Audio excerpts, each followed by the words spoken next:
প্রিয় বন্ধুরা, আমরা দাঁড়িয়ে আছি আজকে বাংলাদেশের ঐতিহাসিক স্থান ১২ ভূঁইয়ার এক ভূঁইয়া ইশাখা এবং বিশাল প্রতাপাদিত্য শক্তিশালী রাজা তার দুর্গে। কিশোরগঞ্জের এটা পাকুন্দিয়া দিয়ে মঠখালি হয়ে ১১ সিন্দুর নামক জায়গা এবং ১১ সিন্দুর দুর্গ ছিল। সেই দুর্গটা আমার পিছনে দেখতে পাচ্ছেন।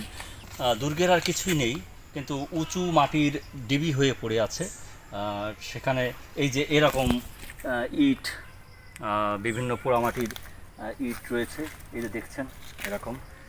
এবং এখানে দেখুন এই যে ফার্ন গাছগুলো হয়ে গেছে, এরপরে উপরে ভাটির গাছ হয়ে গেছে। এটা দেখে বোঝার মতো কিছু নাই, এটা চারিদিকে সব দখল হয়ে গেছে। এক সময়কার প্রতাপাদিত্য রাজা, তার রাজ্য এখন দখল হয়ে গেছে। সেদিন দখল করতে পারেননি মানসিংহ, আজকে কিন্তু সেটা দখল হয়ে গেছে, সব বেদখল। আসুন একটু একটু করে আমি দেখাচ্ছি। বিশাখা মানসিংহের যে যুদ্ধ হয়েছিল, সেই যুদ্ধের স্মৃতি বিজড়িত সেই দুর্গ এটা। অর্থাৎ সম্রাট আকবরের সময়ে ইশাখা বিদ্রোহ ঘোষণা করে, তার বাংলা স্বাধীনতার জন্য স্বাধীনতা চায়।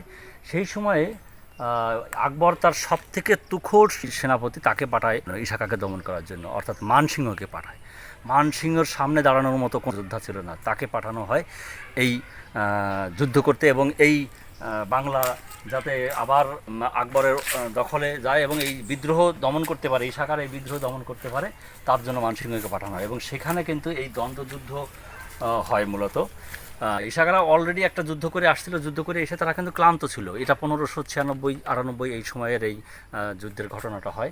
এবং তখন কিন্তু যারা ইশাখার যোদ্ধা ছিল, তারা কিন্তু সাধারণ সৈনিক ছিল, তারা কিন্তু এই যুদ্ধে অংশগ্রহণ করতে চায়নি ক্লান্তির কারণে। তখন ইশাখা মানসিংহকে আহ্বান করে দুজনের যুদ্ধে, অর্থাৎ দ্বন্দ্বযুদ্ধ যেটাকে বলা হয়, সেই দ্বন্দ্বযুদ্ধে আহ্বান করে। এবং এই দ্বন্দ্বযুদ্ধে ভীষণ যুদ্ধ হয়। এক সময়ে মানসিংহের তরবারি ভেঙে যায়। তরবারি ভেঙে গেলে তখন ইশাখা কিন্তু তার সেনাপতিকে বলে ওনাকে আর একটা তরবারি দেন। আসলে মানসিংহ তো পরাজিত, তাকে ইচ্ছা করলেই তখন বধ করতে পারতেন ইশাখা, কিন্তু মানসিংহকে আর একটা তরবারি দেওয়া হয়। আর একটা তরবারি দিয়ে বলে আসেন এবার আবার যুদ্ধ করি। তো যখন মানসিংহকে সেই তরবারি নিয়ে ফিরে যুদ্ধ করতে বললেন, তখন কিন্তু মানসিংহ আর যুদ্ধ করতে চাননি। মানসিংহ অলরেডি বললেন, তুমি তো চাইলেই আমাকে বধ করে ফেলতে পারতে, আজ তুমি আমাকে বধ না করে আবার আমাকে সুযোগ দিয়েছো, এটাই তোমার মহানুভবতা। তখন তারা দুজনে আলিঙ্গন করে এবং ইশাখার সঙ্গে তার বন্ধুত্ব তৈরি হয়। ইশাখাকে পরে তিনি নিয়ে যান সেই আকবরের দরবারে। সেই দরবারে কিন্তু ছবিও আছে অনেক জায়গাতে। আমি গিয়েছিলাম, ইশাখার যে বাড়ি, যে রাজধানী ছিল, জঙ্গল বাড়ি যেটা, সেখানে কিন্তু তার যে পরম্পরা ১৫তম বংশধর সেখানে জীবিত আছে। তাহলে আমার একটা সাক্ষাৎকার নেওয়ার সুযোগ হয়েছে। আপনি অবশ্যই ট্রাভেল টিপস ৯৯ চ্যানেলে থাকবেন এবং এটা দেখতে পারবেন আশা করি। সেখানে কিন্তু ছবিটা আছে, মানসিংহ এবং আকবর আর ইশাখা তিনজনের একটা যৌথ ছবি সেখানে রয়েছে। তো যা হোক, যেটা বলছিলাম, সেখানে যাওয়ার পরে সম্রাট আকবরের কাছে যখন সব খুলে বললেন মানসিংহ যে ইনি ভালো লোক, কোনো সমস্যা নেই, তারপরে কিন্তু সম্রাট আকবর তাকে ২২ পরগনা দিয়ে এই জায়গার দখল আবার ফেরত দেয় এবং তাকে এখানকার রাজত্ব করার সুযোগ দেয় এবং সেখানে সুখে শান্তিতে তার রাজ্য পরিচালনা করতে শুরু করেন। এই সেই জায়গা এবং সেই দুর্গ যেখানে রাজা, সেই প্রতাপাদিত্য রাজা বসবাস করেছে, সেখানে কিন্তু এখন ছাগল চড়িয়ে বেড়াচ্ছে। দেখেন, ছাগল মুরগি চড়ে বেড়াচ্ছে। তখনকার দিনে কিন্তু রাজরাজাদের যে পরীক্ষা, মানে দুর্গের চারিপাশ থেকে কিন্তু এরকম পরীক্ষা ক্যানেল থাকতো, এটাও আছে, কিন্তু এইসব ক্যানেল সব দখল হয়ে গেছে। এই যে এপাশে বাড়ি দেখছেন, বাড়ি ঘর হয়ে গেছে, এই বাঁশঝাড় এখানে সব বেদখল। এই শুধুমাত্র এই যে মাটির ডিবি এটা দেখছেন, এটা রয়েছে। ও পাশে যেমন একটি পরীক্ষা দেখেছেন, এ পাশেও দেখেন একটা পুকুর আছে পরীক্ষা। অর্থাৎ তখনকার দিনে দুর্গ বা রাজবাড়ির চারিপাশ দিয়ে যে পানি দিয়ে একটা পরীক্ষা খনন করা থাকতো, অর্থাৎ শত্রুদের আক্রমণ থেকে সহজে রক্ষা করা যায়, সেই ব্যবস্থাপনা কিন্তু তখনও ছিল, কিন্তু এখন আর নেই, দেখতেই পাচ্ছেন। এবং একটা বাঁশঝাড়, ওই পাশেও আছে পরীক্ষা, একই কায়দায় এই পাশেও দেখা যাচ্ছে। ওটা একটু শ্যাবি হয়ে গেছে, জঙ্গলে আকীর্ণ হয়ে গেছে। আমরা একটু উপরে উঠি, দুর্গর উপরে ওঠার চেষ্টা করি।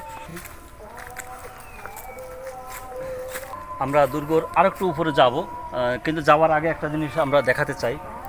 এই দেখুন, এটাই বলতে গেলে সেই সময়ের যে বিল্ডিংয়ের ধ্বংসাবশেষের একটা স্মৃতিচিহ্ন পড়ে আছে। এটা সম্ভবত বিল্ডিংয়ের সর্বোচ্চ যে চূড়া, অর্থাৎ মাস্তুল যেটাকে বলি, সেই অংশটা অক্ষত আছে। এটা আমরা জেনে থাকি যে ১৮৯৭-তে যে প্রকাণ্ড একটা ভূমিকম্প হয়েছিল এই বাংলার উপর দিয়ে, সেই ভূমিকম্পে এটা ধ্বংসাবশেষে পরিণত হয়। আমার বক্তব্য হচ্ছে এরপরেও তো এটাকে সংরক্ষণ করা যেতে পারতো। তো প্রত্নতত্ত্ব বিভাগ যদি দায়সারা গোছের একটা শুধু সাইনবোর্ড, ছোট্ট একটি সাইনবোর্ড যেটা সবার চোখে যাবে না, সেরকম একটা সাইনবোর্ড দিয়ে না রেখে আরও একটু প্রশস্তভাবে বা এটাকে একটু গোছালো করতে পারতো, তাহলে কিন্তু এখানে পর্যটনের সুযোগ ছিল আমি মনে করি। এবং এত বড় ঐতিহ্যের বিষয় বাংলা, যার ইশাকার রাজধানী ছিল আমার পানামনগর, যেটা সেই সোনারগাঁওর রাজধানী ছিল, যার নামে এত একটা বিশালত্ব আছে, তার এই দুর্গটাকে একটু সংস্কার করে আরও একটু সুন্দরভাবে রাখা যেতে পারত। এই দৃষ্টি আকর্ষণ অবশ্যই করি আমরা প্রত্নতত্ত্ব বিভাগের কাছে, তারা যেন এটার উপরে গুরুত্ব দেয়। এবং আসার জন্য যে রাস্তাটা আমরা দেখেছি আসার সময়, একেবারে একটা মোটর বাইক নিয়েও আসার মতো পরিবেশ নেই। তো সেই পরিবেশটা যদি করা যেত, তাহলে যারা আমাদের দেশের ঐতিহ্য বা প্রকৃতিপ্রেমী বা আমাদের শিকড় সন্ধান করতে চায়, তাদের জন্য কিন্তু এই জায়গাটা অনেক আকর্ষণীয়। আমি আসার আগে অনেকের কাছে জিজ্ঞাসা করেছি যে দুর্গটা দেখতে যাব, সবাই বলেছে কিছুই নেই সেখানে, কিছুই নেই। কিন্তু আমি বলবো, যারা এই শিকড় সন্ধান করি আমরা, যারা আমাদের ঐতিহ্যের কথা ভাবতে চাই যে আমার পূর্বপুরুষ কী ছিল এখান থেকে 400 বছর 500 বছর আগে, সেই জায়গাটা যদি একটু না দেখতে পারি এবং সেটা যদি আমরা সংস্কার করে একটু সুন্দরভাবে উপস্থাপন না করতে পারি, এটা আমাদের ব্যর্থতা আমি মনে করি। তো যা হোক, চলুন আমরা একেবারে দুর্গের শেষ উচ্চ পর্যায়ে আমরা একটু যাওয়ার চেষ্টা করি। এটাই ধ্বংসাবশেষের পর, ধ্বংস হওয়ার পর সর্বোচ্চ চূড়া এটা। তো তখন আমি যদি বলতে পারি এই মুহূর্ত অবস্থায় এটা দোতলা ভবনের সমান উঁচু হবে। তো যখন এটার যৌবন ছিল তখন এটা কত মারাত্মক ছিল এবং তার বিশালতা কী ছিল আশা করি বুঝতেই পারছেন। ও হ্যাঁ, বাইদা ভাই বলে রাখি, এখানে এলে আপনারা পাশে একটি মসজিদ আছে, মাহমুদ শাহ মসজিদ, বা ওপাশে একটা শাহী মসজিদ আছে, এখানে থানাঘাট বলে।